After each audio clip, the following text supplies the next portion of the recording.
primary market. The stock market begins here, where companies raise money for the first time by selling shares to the public. Before this stage, a business is usually owned by its founders, early employees, and private investors. When the company decides it needs more money to grow, expand into new markets, or develop new products, it can offer part of its ownership to anyone willing to invest. This process is called an initial public offering, or IPO. Instead of borrowing money from a bank, the company receives funds from investors who become shareholders. Secondary market. After the first sale, shares move into the secondary market, which is where most people actually buy and sell stocks. The company is no longer receiving money from these trades. Instead, investors exchange shares with one another through stock exchanges. Every time someone buys a stock, another person is selling it. The market simply provides a place where these transactions happen quickly, making it easy for investors to enter or leave whenever they choose. Stock exchanges. A stock exchange is the marketplace where shares are traded. Years ago, traders gathered on busy trading floors and made deals face to face.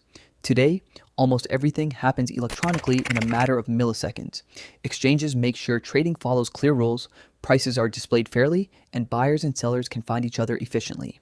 Without these organized markets, buying and selling stocks would be much slower and less reliable.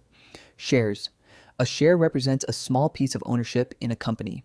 If a company has 1 million shares and you own 1,000 of them, you own a tiny fraction of that business.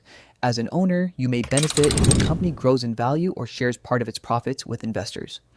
Although most shareholders never help run the company, they still own a real portion of it and often have voting rights on important decisions. Investors.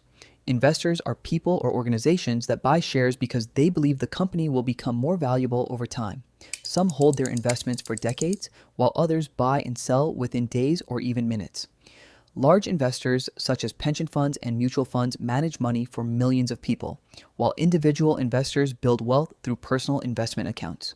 Together, they create the constant activity that keeps the market moving. Brokers. Most investors cannot trade directly on a stock exchange. Instead, they use brokers, which act as the connection between investors and the market.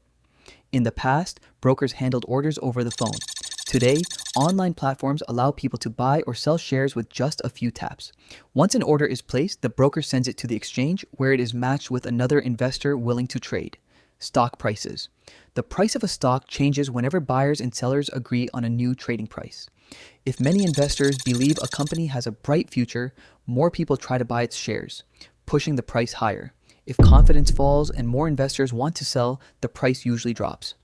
The market is constantly balancing these competing opinions, creating prices that can change every second during trading hours. Supply and demand. At the heart of every price movement is supply and demand.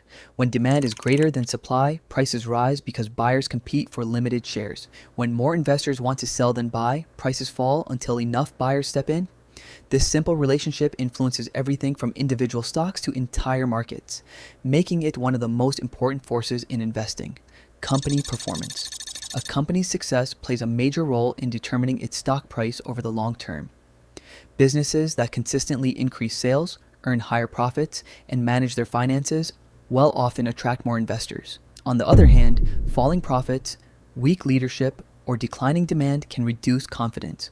While prices may fluctuate in the short term, strong business performance often shapes long-term value. Economic conditions. The broader economy also affects the stock market.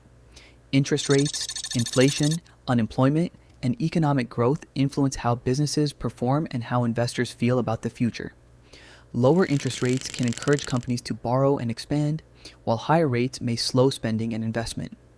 News about the economy often causes markets around the world to react within minutes. Dividends. Some companies reward shareholders by sharing part of their profits through dividend payments. Investors receive these payments simply because they own the stock. Not every company pays dividends, especially younger businesses that prefer to reinvest their earnings into future growth. More established companies often use dividends to provide steady returns alongside potential increases in share price. Market indexes. Because thousands of companies trade every day, it is difficult to judge the overall market by looking at individual stocks. Market indexes solve this problem by tracking groups of companies together. If most of the companies in an index rise, the index moves higher. If many fall, the index declines. These indexes provide a quick picture of how different parts of the market are performing. Bull markets. A bull market is a period when stock prices generally rise over an extended time. During these periods, investors are usually optimistic about economic growth and company earnings. Confidence encourages more buying, which can continue driving prices upward. Bull markets have historically lasted for years, although they never continue forever. Bear markets. A bear market is the opposite, marked by a broad decline in stock prices. Investors often become cautious because of economic uncertainty, weaker business results, or unexpected global events.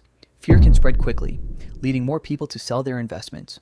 Although bear markets can feel uncomfortable, history shows they have always been followed by periods of recovery. Risk and reward. Every investment involves uncertainty. Higher potential returns usually come with greater risk, while safer investments often produce lower returns. Stock prices can rise sharply, but they can also fall without warning. Successful investors understand that temporary losses are part of investing and avoid making emotional decisions based on short-term market movements. Long-term investing. The stock market has experienced crashes, recessions, and periods of uncertainty throughout history, yet it has continued to grow over the long run as businesses innovate and economies expand. Investors who remain patient and stay invested for many years have often benefited from this long-term growth. Rather than trying to predict every rise and fall, many choose to focus on owning strong companies and giving their investments time to compound.